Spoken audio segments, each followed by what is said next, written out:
Que los adictos a los platillos voladores ven en el libro que ahora estamos estudiando una de las mejores oportunidades para ellos insistir en que el autor de este libro es uno de esos pocos mortales privilegiados con encuentros cercanos con extraterrestres. Y, por favor, no deberíamos ser muy severos contra los que eso creen. No estoy diciendo que yo creo en platillos voladores o que aplaudo las insinuaciones de los adictos a los ovnis. Estoy diciendo que no deberíamos ser severos con ellos. Es que véalo así. Si usted y yo no tuviéramos temor de Dios, si usted y yo no hubiéramos leído nada del contexto bíblico, y en su defecto hubiéramos leído algo sobre seres extraterrestres, usted y yo terminaríamos concluyendo que en efecto lo que se describe en algunos capítulos de este libro son avistamientos de seres extraterrestres. Se los voy a demostrar con la pintura de un artista cristiano. Inspirado en el capítulo 1, hace un dibujo de lo que él cree Ezequiel vio. Y debo advertir, pienso que la pintura es muy cercana a lo que describe la Biblia. No estoy diciendo que eso vio. Insisto, es muy cercana a la descripción del texto bíblico. Hay que acotar. Cada vez que Ezequiel menciona sus visiones, él se disculpa. Digo eso de forma retórica, expresando estas palabras, así como, o lo que vi. Es una manera en nuestro español de decir, mire, yo no puedo explicarle a ciencia cierta lo que estoy viendo. Lo que estoy viendo lo interpreto como si fuera esto. Expresiones puntuales como si fuera bronce refulgente o bronce centellante, y él se disculpa como si fuera. No estoy diciendo que eso es lo que vi, eso es lo que interpreto vi. Bueno, ya habrán visto esta lámina porque es la presentación de nuestro estudio de hoy. Nomás quiero explicárselas porque lo más probable es que algunos de ustedes en realidad no repararon en lo que la pintura contiene. Lo que está es prácticamente un cuerpo dividido en 3 terrazas. El principal sería este rectángulo sobre el cual está posicionado este trono, y sosteniendo este rectángulo estarían estas 4 patas, que son más bien 2 circunferencias sobre un solo eje. Sabemos en física que cuando 2 círculos están sostenidos por un mismo eje, entonces el movimiento puede ser para un lado, para otro, sin siquiera advertir las leyes de la física. Es como una especie de velero que está yendo para arriba y para abajo. Bueno, hay 4, ya se los explico por qué. Ampliando la idea de que toda la visión está moviéndose conforme el espíritu de este trono le dice que se mueva. Para la derecha, para la izquierda, para atrás, no se vuelve. Esa expresión no se vuelve, es que si se tratara de una rueda, pues no tendría el movimiento que un rodo provocaría. Bien, las alas son lo que supone el artista que lo encuentra en el texto bíblico, es lo que le da el movimiento hacia arriba o hacia abajo, lo que le da el movimiento vertical.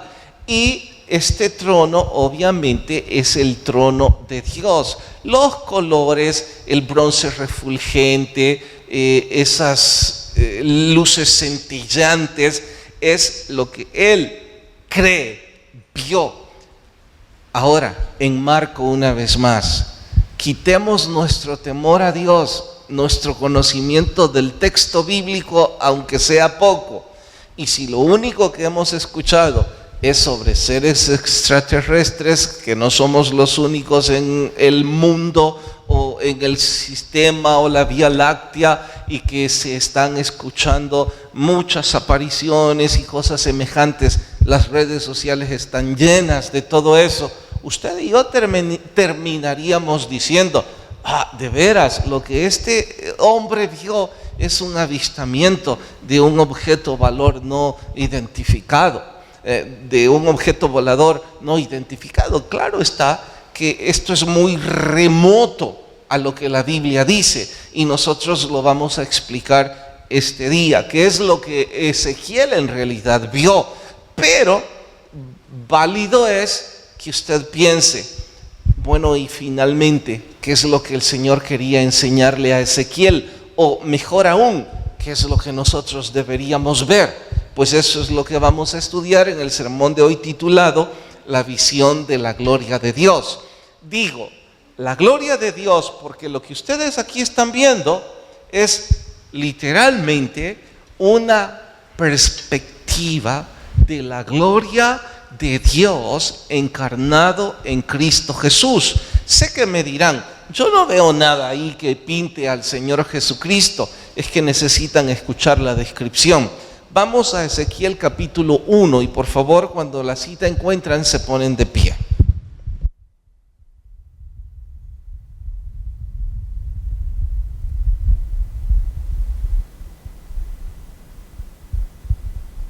Ezequiel capítulo 1. ¿Listas sus Biblias? Vamos hasta el verso 4.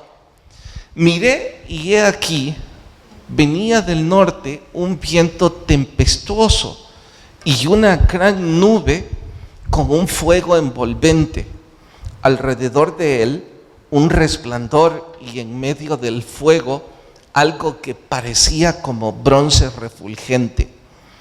En medio de la figura, 4 seres vivientes. Esta era su apariencia. Había en ellos semejanza de hombre. Cada uno tenía 4 caras, 4 alas, y los pies de ellos eran derechos, y las plantas de sus pies como plantas de pie de becerro, y centellaban a manera de bronce muy bruñido. Debajo de sus alas, 4 lados. Tenían manos de hombre, sus caras y sus alas por los 4 lados. Vayan hasta el verso 10. Voy a ir saltando versículos por cuestión tiempo. Ustedes en casa deben leerlo completo. Verso 10. El aspecto de estos seres vivientes, de sus caras, era uno cara de hombre, otro cara de león, el otro cara de buey, y el último cara de águila. Así eran sus caras, y tenían sus alas extendidas por encima, cada uno 2, y éstas se juntaban y cubrían sus cuerpos. Vamos hasta el versículo 14. Los seres vivientes corrían y volvían a semejanza de relámpagos. Eso significa, iban de un lado al otro sin permiso de la física. Mientras yo miraba los seres vivientes, estoy en el 15, he aquí una rueda sobre la tierra junto a los seres vivientes a los 4 lados. El aspecto de las ruedas y su obra era semejante al color del crisólito, y las 4 tenían una misma semejanza. Su apariencia y su obra eran como rueda en medio de rueda. Cuando andaban, se movían cada una hacia sus 4 costados. No se volvían cuando andaban. Deténganse un momento. Lo único que conocía Ezequiel para el transporte era la rueda. De pronto, lo que él ve es un rodo que se mueve a cualesquiera lados, para él eso es totalmente indescriptible. Y por ello dice, como si hubiera una rueda sobre rueda, y que hay una en cada extremo. Para nosotros no es gran complicación porque ya conocemos el rodo como rueda para ejercer movimiento en un sólido, pero para Ezequiel era algo que jamás vio. Sigo leyendo, versículo 18. Sus aros eran altos, espantosos, llenos de ojos alrededor en las cuatro.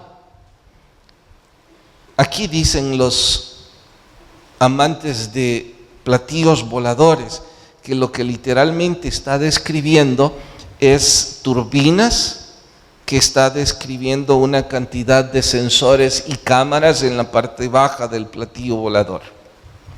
Verso 19. Y cuando los seres vivientes andaban, las ruedas andaban junto a ellos. Cuando se levantaban de la tierra, las ruedas se levantaban, donde el Espíritu les mandaba. Versículo 22. Y sobre las cabezas de los seres vivientes aparecía una expansión a manera de cristal maravilloso, extendido sobre sus cabezas. Este es el rectángulo de la pintura en la pared. Y debajo de la expansión, las alas de ellos estaban derechas. Versículo 24. Oí el sonido de sus alas como andaban, como sonido de muchas aguas, como la voz del Omnipotente, como ruido de muchedumbre, como ruido de un ejército. Cuando se paraban, bajaban sus alas. Bueno, ese es el sonido de un motor o un reactor a gran escala. Verso 25. Cuando se paraban y bajaban sus alas, se oía una voz desde arriba de la expansión que había sobre sus cabezas. Versículo 28. Como parece el arco iris que está en las nubes el día que llueve, así el parecer del resplandor alrededor. Esta fue la visión de la semejanza de la gloria de Jehová. Esto es importante, ¿eh? Esta fue la visión de la semejanza de la gloria de Dios. Ahora lo voy a parafrasear. Esto es lo que yo estoy intentando describir cuando Dios me dejó ver su gloria o parte de esta. Y cuando yo la vi, me postré sobre mi rostro y oí la voz de uno que hablaba. Hasta ahí leemos y oramos. Señor, te rogamos, tu Espíritu hable a nuestras vidas y me des tu permiso, tu bendición, de modo que al explicar esto, tu pueblo pueda crecer en temor, en respeto de tu palabra y en el deseo de escudriñarla con mayor ímpetu. En Cristo Jesús, amén. Pueden tomar su asiento.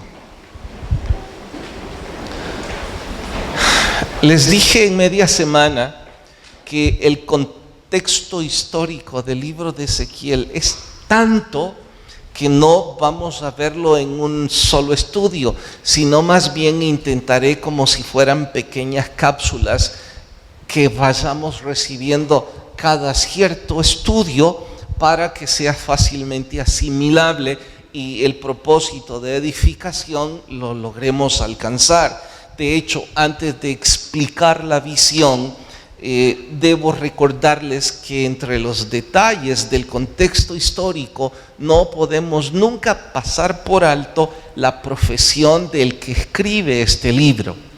Estoy insistiendo, él era un sacerdote, había sido entrenado y había estudiado muchas cosas de la literatura de ese entonces, y para el cautiverio ser sacerdote no solo era una profesión muy difícil, sino que además a quién podía importarle un sacerdote en medio de un cautiverio. No hay templo, no hay religión, no hay libre albedrío. todo es lo que Babilonia les imponga. Sumado, ni siquiera tienen libertad de culto. Ezequiel como sacerdote no podía hablar libremente sobre su fe porque era algo totalmente prohibido.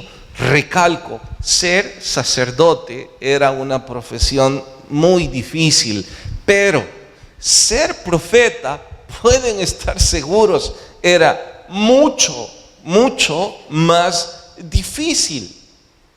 Es que no solo tenía que ser un predicador, sino que además tenía que ser predicador de malos augurios. ¿De qué está hablando? Bueno, estoy diciendo esto.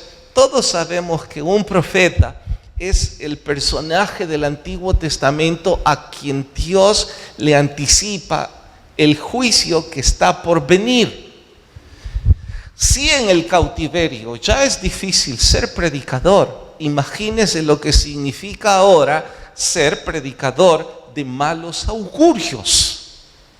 Ezequiel tenía que decir mensajes de juicio, declaraciones graves, ocupar ilustraciones que Dios mismo le daba que eran ofensivas para los que estaban enredados en esos pecados. En sus disertaciones no había humor, eran malos augurios. ¿Quién quiere escucharlo? No iba a ser un personaje popular ni aplaudido por nadie. Debo decir, haciendo un pequeño parangón y lejos de comparar a un profeta con un predicador actual, pero hay cierta área que sí es parecida. ¿Cuál es la parte parecida con nosotros, los predicadores actuales? Bueno, que no necesariamente vamos a ser perseguidos, pero tampoco creo que vayamos a ser populares, porque en repetidas veces nuestro trabajo no es interpretar y mucho menos decirles lo que ustedes quieran oír, y muchísimo menos en un contexto sagrado intentar poner humor para que ustedes reciban de una forma menos dura el mensaje que por sí solo es duro. Nosotros estamos obligados, somos responsables no de dar nuestra opinión. Nuestra obligación es repetir el mensaje que la Biblia ya dice. Y eso nos acarreará en repetidas veces no ser ni populares, ni aplaudidos, ni tampoco bien recibidos. Y deberíamos estar bien conscientes. Citaré ejemplos. Creo que hay una cantidad de ustedes que no están cómodos cada vez que yo hablo en contra del adulterio. Y no importa cuántos se enfaden conmigo, no es que yo sea un predicador con grandes agallas o que sea muy responsable. Simple y sencillamente es mi deber e intento cumplir con mi deber. Y quiero recordarles a ustedes, líderes que siguen en adulterio y que quieren seguir ocupando esa posición, ustedes están en un grave pecado. Ya es pecado en sí mismo grave el adulterio. Es doblemente pecado el querer ocupar una posición de liderazgo espiritual en total libertinaje. Y sé que no les agrada que yo esté diciendo esto. Sé que no quieren aquellos que están enredados en homosexualismo, que cuando un versículo atañe a ese pecado o a esa aberración, entonces el predicador lo use. Preferirán cualesquiera otras explicaciones. Sé que los de ustedes que están en total comodidad viniendo a la iglesia religiosamente de vez en cuando se sienten muy molestos cada vez que yo hablo de que su cristianismo se pone en tela de duda porque usted no sirve al Señor. Sé que ustedes, jovencitos, les soy muy antipático cada vez que les digo que yo ni en broma puedo creer que ustedes están aquí por voluntad propia. Creo que su desfachatez al entrar por esa puerta, su indiferencia al sentarse de forma casi tediosa, en realidad ustedes preferirían estar en la playa, ustedes preferirían tener una cerveza en su boca, ustedes preferirían estar con chicas o chicos de su ambiente, y que cuando yo digo algo en contra de que ustedes están viviendo la más triste y vergonzosa pantomima religiosa y que ustedes están yendo hacia el infierno, sé que les caigo muy mal. Y quiero compartirles esto. En realidad tengo una responsabilidad pastoral. En realidad a algunos les tengo cariño. En realidad también estoy hecho de carne y hueso. Pero por favor, ¿por qué creen que ustedes me importan tanto? Yo no estoy diciendo todas esas cosas porque anoche, antes de ir a la cama, pensé en la terrible pantomima que estás viviendo. Tendría que ser un perfecto desocupado para pensar en vos cada vez. No, es mi responsabilidad decirlo. Y no te estoy diciendo esto para que yo no serte antipático. Para yo ya no serle antipático a su papá. Para yo de pronto recibir un aplauso o que usted sonría conmigo, porque debo decirle, ¿por qué cree que me importa su sonrisa si voy a obtener la desaprobación del cielo? Prefiero toda su antipatía, pero que en el cielo me digan bien, buen siervo y fiel. Te tocaba hablar de la desfachatez de muchos jóvenes de hoy día que no aman a Dios y aquí están por pura hipocresía, que ganar su simpatía. Ese es mi trabajo. Un poco parecido al de los profetas de ese entonces. ¿Y por qué nos lo está diciendo, predicador? Bueno, se lo estoy diciendo porque creo yo que cada vez que Dios dejaba un mensaje de mal augurio, no era para decirle al mal hijo, vas a irte al infierno, qué bueno. Era para decirle al mal hijo, todavía te puedes arrepentir. Quizás uno de estos días usted como adulto o usted como joven entiende cuán mal está guiando su vida. Y quizá por esa razón Dios nos sigue diciendo, insiste. Porque lo cierto es que en las últimas semanas hablamos tanto de cuidar nuestro matrimonio, de no al adulterio, insistimos tanto con la juventud, que yo diría, humanamente hablando, ya basta. No quiere ser parte de lo que la Biblia dice, es su asunto, viva como quiera. Dios en su misericordia no dice ya basta. Dios dice a los predicadores, insista. Bueno, gracias Señor por ello, pero quiero ampliar esta exhortación a aquellos de ustedes que ahora comparten conmigo la pasión por instruir la Biblia. No hablo de aquellos predicadores que quieren ocupar uno u otro, un tercer culto de vez en cuando y entonces ganar un poco de aplausos porque son hábiles con su retórica o su verborrea. No, yo quiero hablarles a aquellos de ustedes que tienen corazón por las personas perdidas, corazón por las personas que no han sido alcanzadas. Hablarles a aquellos de ustedes que en realidad van a ser maestros buscando a los inconversos, maestros de la palabra y que ya lo están siendo. Si una de estas veces usted se siente como se va a sentir Ezequiel, amedrentado, un poco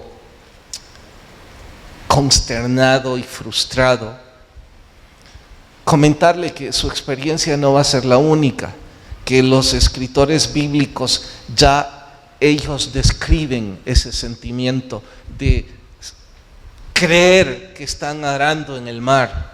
Y no solo arando en el mar, sino que la gente les agrede a ellos porque ellos tienen que decir lo que Dios dice. Aún si de algo sirviera, compartirles una debilidad que ha sucedido conmigo todas las veces que enseñé el libro de Apocalipsis. Cada vez que estuve a punto de llegar al capítulo 17 de Apocalipsis, para los que nunca lo han leído, ese capítulo es la revelación de la gran ramera, es la revelación de la religión falsa, es la descripción amplia de lo que usa la falsa religión. Hay cuando menos 8 o 10 características que se revelan o se develan ampliamente sobre la falsa religión. Cada vez que yo he enseñado ese capítulo, 2 o 3 semanas antes, los ataques a mi vida han empezado. Y no voy a citar qué tipo de ataques, solo cabe decir de todo, un poco. Al punto que cuando llego al capítulo 17, en realidad siento miedo. Cada vez que ocupo el púlpito estoy nervioso. Pero cuando ha sido Apocalipsis 17, mis nervios han estado al tope. Casi como una especie de persecución no demoníaca, más bien de mi propia debilidad. Al verme atacado, al pensar que las fuerzas del mal, el enemigo en realidad está harto y no quiere que yo diga lo que estoy a punto de decir o que lo revele, ya está en la Biblia, déjalo así en paz. Me intenta desanimar, me intenta meter miedo, y les estoy diciendo a ustedes, se van a sentir así, pero no cedan. No he sido valiente, pero lo he dicho como debí, creo haberlo dicho. Cada vez que me he bajado del púlpito, después de eso, he sentido como si de mis hombros se quitó una gran carga y que puedo con humildad decir: Señor, lo que debía haber hecho lo hice. Ya está dicho. Y no sé si el cielo me dirá: bien, buen siervo, en lo poco hiciste, en lo mucho te pondré. Solo espero que me diga: bueno, hiciste tu trabajo, hazte a un lado. Usted debe hacer su trabajo. Y quizás por eso me encanta tanto la frase del papá de John MacArthur. Los dos MacArthur son pastores.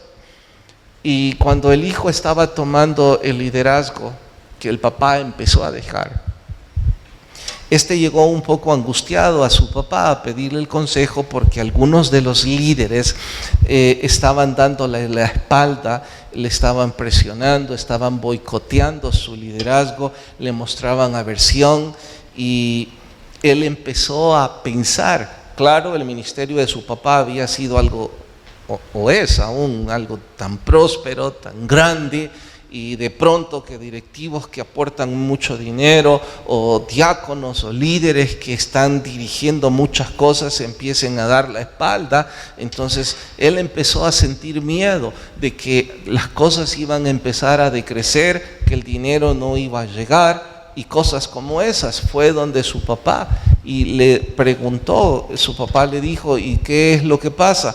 Bueno, es que he estado predicando algunos pecados en los que los líderes están viviendo, pero los estoy predicando porque ese es el libro que toca estudiar. Ellos están viviendo en esas cosas, y desde que yo he empezado a insistir en esos pecados, pues ellos se ven ofendidos, ellos empiezan a boicotear mi liderazgo, ellos empiezan a sentir que su posición está siendo a un lado, y estoy preocupado. Papá, quizás debes tomar de nuevo las riendas, yo puedo estar en tu espalda, es mejor que lo sigas haciendo. El papá contestó, y es la frase que está para arriba y para abajo en muchos medios. Él le dijo: bueno, si por hablar la palabra de Dios ellos se sienten ofendidos, déjalos que se ofendan, porque ellos vienen ofendiendo a Dios desde hace ratos, y es bueno que alguien se los diga. Así es que, si algunos de ustedes, líderes o no líderes, los que aportan o no aportan, los que diezman o no diezman, se sienten ofendidos porque yo dije que Mauricio es un buen ejemplo, que se casó el miércoles en contraste con su adulterio. Si eso les ofende, oféndanse.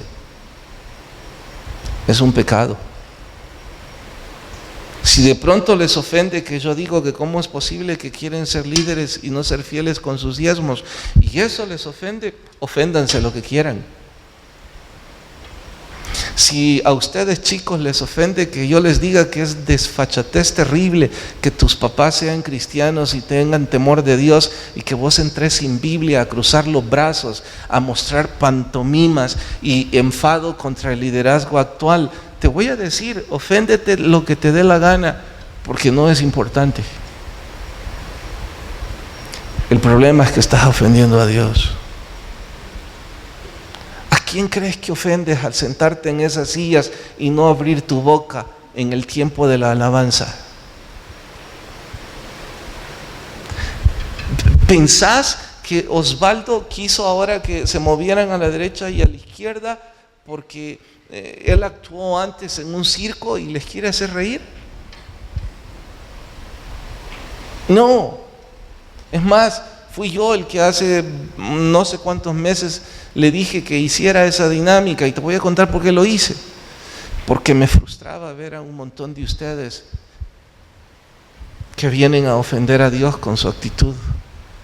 Y yo dije, quizás si los animo un poco. La verdad es que ya no lo voy a animar.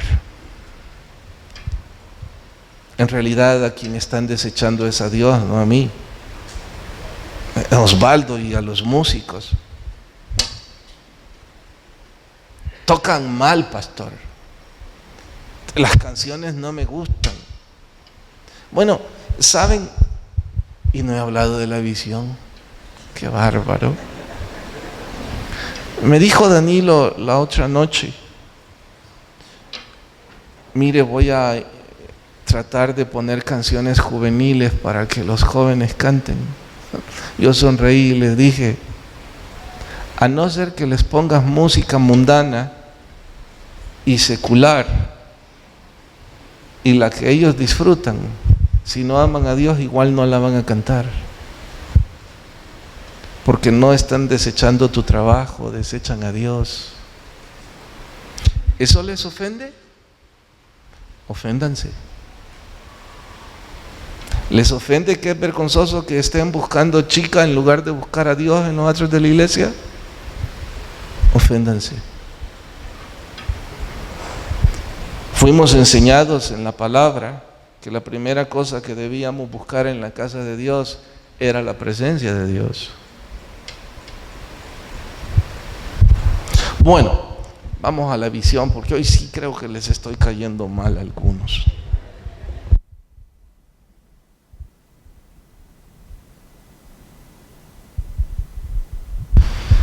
¿Para qué esta visión? ¿Qué significa en realidad? ¿Cuál era el propósito de Dios?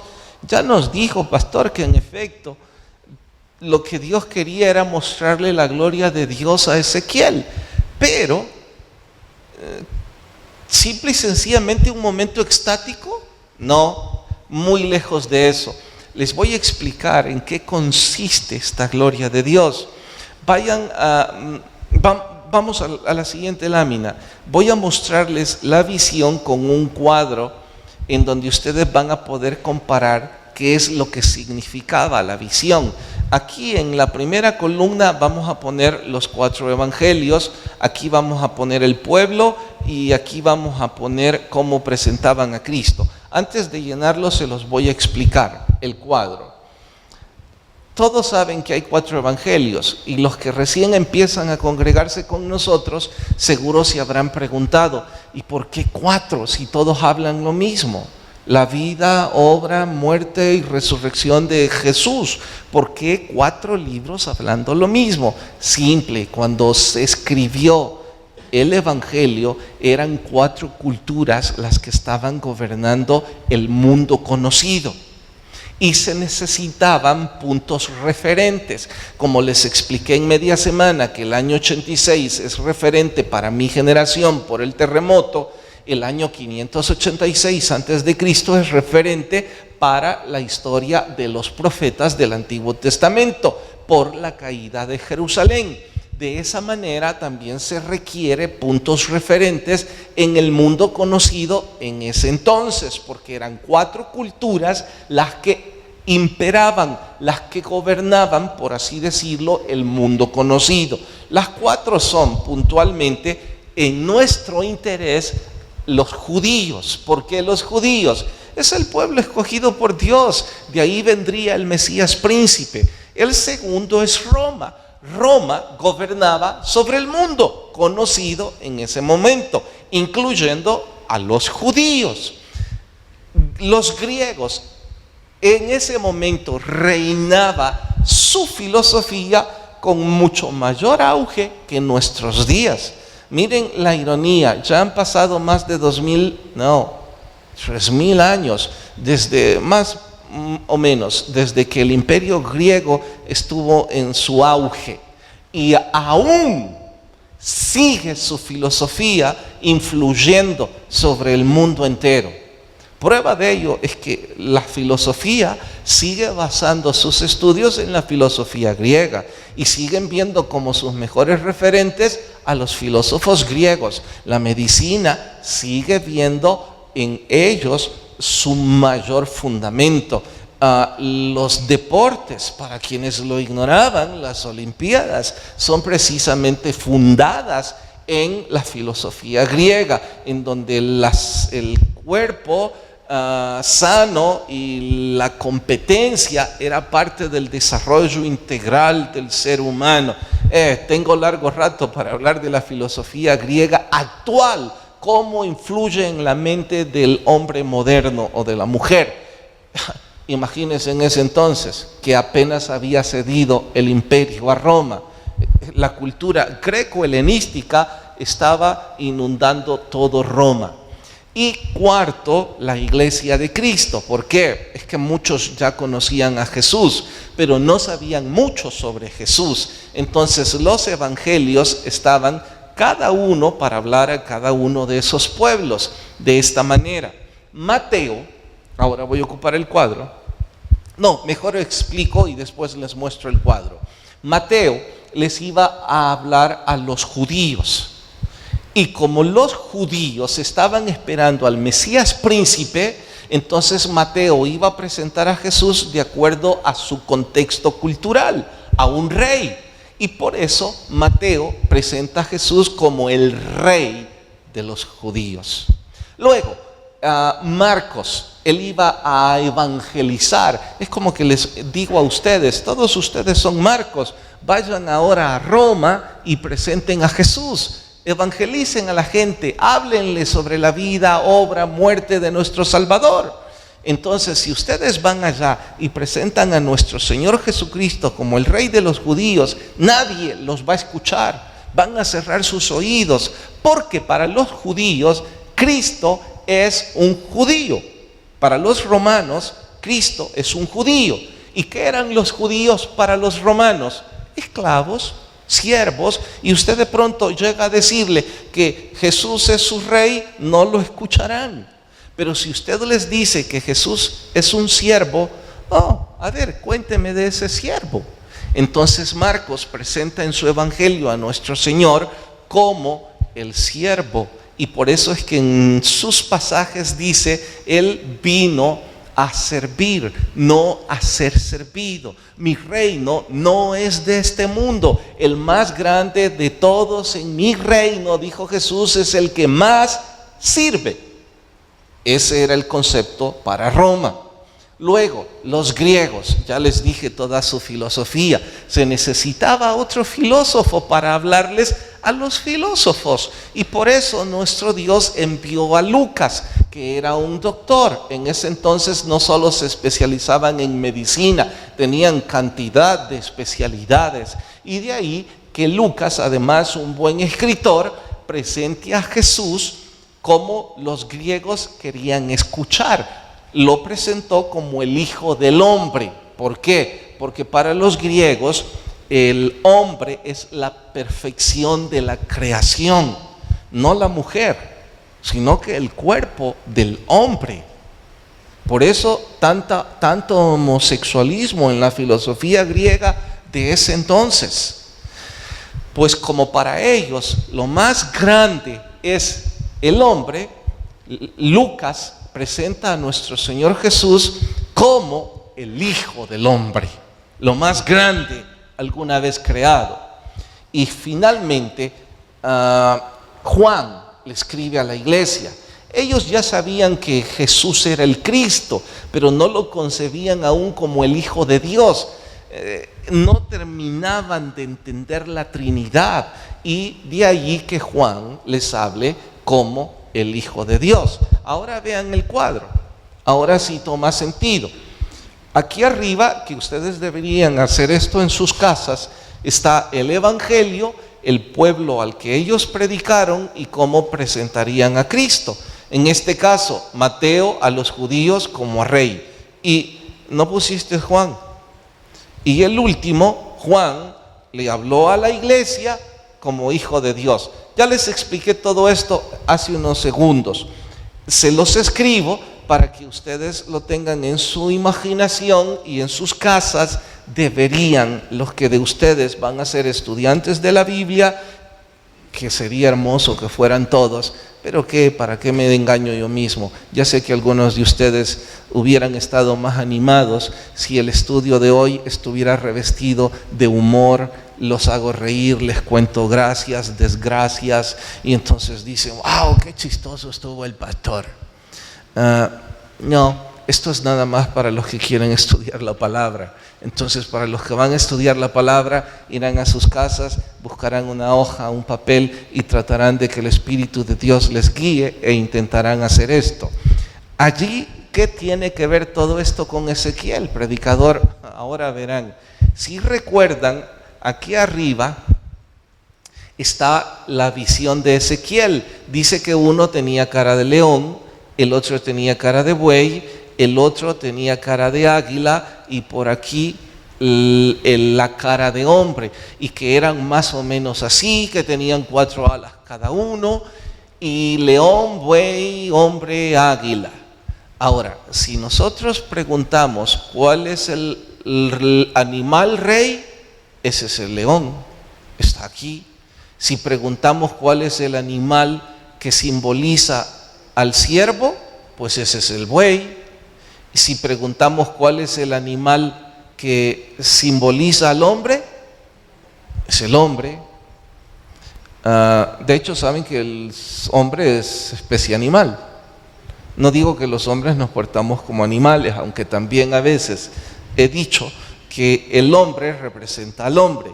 Y finalmente el Hijo de Dios es representado por el águila, porque es el ave rey, en honor a que es el ave que vuela más alto. De ahí que la Biblia y también los poetas, se perdió el tirro, está bien aquí. De ahí que los poetas refieran al águila como cerca de Dios. Lo que Dios le mostró a Ezequiel es la gloria de Dios que estaba por venir. Jesucristo era la encarnación de Dios en estas 4 funciones, por así decirlo. Y lo que Dios le dijo a Ezequiel en esta primera visión es: mira el Evangelio de Cristo, escríbelo. Lo cual está de más quizás insistir en que es un hermoso cuadro. Ahora, ¿por qué? Lo dejo para punto final. Antes debo referirme al río Quebar. Los estudiosos de ustedes recordarán que Ezequiel estaba en esas riberas cuando recibió la visión. Les expliqué que los puntos geográficos en un libro que pintan a ser repetitivos o importantes, es nuestro deber buscar su probable significado. Bueno, con respecto al río Quebar, deben saber, los estudiosos creen que es una vertiente del Tigris o del Éufrates que cruzaban el imperio babilónico. Deben también saber que los babilonios desarrollaron un sistema de irrigación único. No puedo decir por gravedad, porque también lograron los jardines colgantes de Babilonia, que es una de las 7 maravillas del mundo antiguo. ¿Cómo hicieron para regar esos jardines a grandes alturas? No tengo idea. No existían todavía bombas de riego, pero ellos tenían algún sistema. Lo que sí la historia registra es sus distintas vertientes. ¿Qué es eso? Simple y sencillamente venas, a veces superficiales y a veces subterráneas, en donde ellos desviaban el cauce de los ríos más significativos, Tigris y Éufrates, bañaban sus ciudades y tenían distintos nombres estas vertientes. Se supone que el río Quebar es un insignificante río que decidieron, o un insignificante cauce que decidieron desviar para la tierra en donde los judíos esclavos vivían. De allí que es usual ver en el Antiguo Testamento los ríos de Babilonia, que los pocos que amaban a Dios iban a esa ribera a hablar con Dios. No tenían templo, era prohibido la religión para ellos. El único lugar paradisíaco cercano a la ciudad santa para acercarse a Dios para estos esclavos eran las riberas precisamente de este lugar. Ahora, eso es un importante detalle, porque cuando uno repara en el Antiguo Testamento, descubre que varios de los mensajes que Dios dio fueron ahí. Como también uno repara en ver que Dios siempre habló a su pueblo en lugares específicos destinados para hablar con Dios. Y ya dije, no era un templo, pero los templos no limitan a Dios. Lo que sí es importante decir es que los siervos, estaban en el lugar correcto, el día y la hora correcta para escuchar la voz de Dios. Y que esto contrasta mucho con la negligencia de algunos de nosotros, que sabiendo que tenemos compromisos con Dios, usted no tiene compromiso ninguno conmigo ni con esta iglesia, y si lo tiene, no es algo valioso. El venir el día domingo a la iglesia en X culto es un compromiso que usted adquirió con Dios. El servir en X culto es algo entre usted y Dios, no con una organización humana. Lo triste es que algunos ven eso con tanta displicencia, con tanta indolencia, que lo cambian o lo sustituyen casi hasta por cualquier cosa. Y les quiero decir algo a los que no tienen esa convicción, y llámele domingo, llámele miércoles o el día en que usted ha pactado eso con Dios. Si usted tiene argumentos como, mire predicador, la iglesia no se va a ir, hombre, ahí va a estar, tiene razón. No lo vi antes de esa forma, pero si usted así piensa, es un buen argumento. Y si sumado a eso me dice, mire, si ni falta hago yo, no quiero parecer jactancioso, pero le voy a confesar esto, la verdad es que es cierto, ni falta hizo. Aún siendo un servidor o un líder, fíjese que nadie se dio cuenta que no vino. De hecho, si no me hubieran contado que no vino, no me doy cuenta. Si usted crece en el argumento y me dice, mire, Dios me va a perdonar porque no voy un domingo, no es una cosa grave, o un miércoles, o el día que yo pacté. Si si Dios nos perdona pecados mucho más grandes, por supuesto que la Biblia le va a perdonar eso. Así es que todos sus argumentos son válidos. A ver cómo resuelve este. ¿Y qué si ese día Dios traía el mensaje para su vida y usted no estaba en donde debió estar para recibir el mensaje de Dios? El que perdió la bendición fue usted.